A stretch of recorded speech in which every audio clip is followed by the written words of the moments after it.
এটা একটু রোদ আসছে তো এখন, তাই একটু রোদে খুলে দিলাম, ভালো করে একটু মেজে মুজে দিই। কারণ রান্নাটা কেমন হয়েছে? ভালো হয়েছে। সুন্দর হয়েছে তো। এটা এই বাইরে ছাদের কাঠ দিয়ে রান্না করবো এই উনানটা দিয়ে।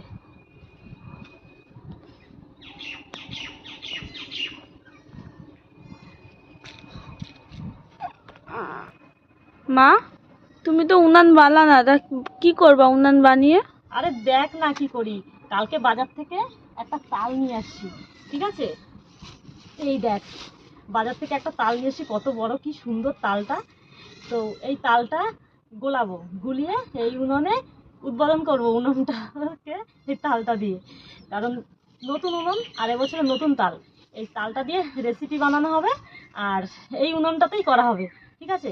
তো তোমরা দেখতে থাকো যে তালটা দিয়ে কি বানাই আমি আর কি করি। পরের ভিডিওতে তোমাদের দেখাবো তালটা দিয়ে কি করি। আর তার আগে তালটাকে গুলে পুরো আমি রেডি করে নেবো, তারপরে তোমাদেরকে দেখাবো, ঠিক আছে? তাহলে চলো। তো বন্ধুরা, আমি এখানে তালের পালটাকে ভালো করে বার করে নিয়ে এখন আমি ভালো করে একটুখানি জলটাকে টানিয়ে নিচ্ছি কড়াইতে।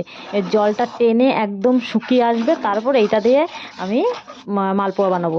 আর আমার দুধ লাগবে, তার জন্য অনেকটাই দুধ লাগবে, কারণ দুধটা দিয়ে মালপোয়াটাকে গোলাতে হবে। তো সেই কারণে আমি দুধটাকে আগে নিয়ে আসি, নিয়ে জ্বালিয়ে রাখি দুধটা, তারপরে আমি দুধটাকে এর মধ্যে পাইল করব। আর লাগবে আমার হচ্ছে সুজি, ময়দা আর চিনি।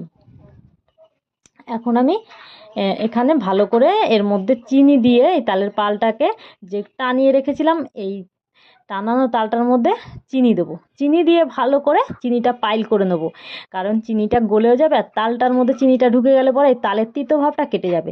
তার জন্য আমি ভালো করে এটাকে ঘাটিয়ে ঘাটিয়ে চিনিটাকে মিক্সড করে নিচ্ছি এর সঙ্গে। আর দেখো আমার মিক্সড করা হয়ে গেছে, এখন আমি দুধ দিয়ে এটাকে মিক্সড করব। দুধ দিয়ে মিক্সড করলে কী হবে, এটা ক্ষীরের মতো একটা মাখন মাখন ভাব চলে আসবে। দেখো তুমি কত সুন্দর লাগছে, এটাকে একটা ক্ষীরের মতো হয়ে আসছে। তো আমি এটাকে ভালো করে ঘাটিয়ে দেখো পুরো ক্ষীরের মতো বানিয়ে নিয়েছি। এখন এর মধ্যে আস্তে আস্তে আমি সুজি দিয়ে দেবো, আর তারপরে সুজি দিয়েও একই সেম পদ্ধতিতে আমি এটাকে ঘাটিয়ে নেব। তারপরে আবার দেবো এর মধ্যে ময়দা। তো আমি এখানে একটা তালের পুরোটাই পাল ছিল, আর তার সঙ্গে আমি 250 করে সব কিছু দিয়েছি। 250 সুজি, 250 ময়দা, 250 চিনি। তো 250 করেই সব কিছু দিয়েছি, আর পরিমাণ মতো স্বাদ মতো নুন দিয়েছি এখানে। আর দিয়েছি হচ্ছে মৌরি, মৌরিটাকে দিয়েও ঘাটিয়ে নিয়েছি। এখন পুরো পরিমাণে আমার এটা ঘাটানো হয়ে গেছে।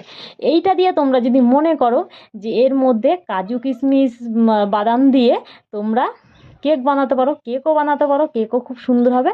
তো আমি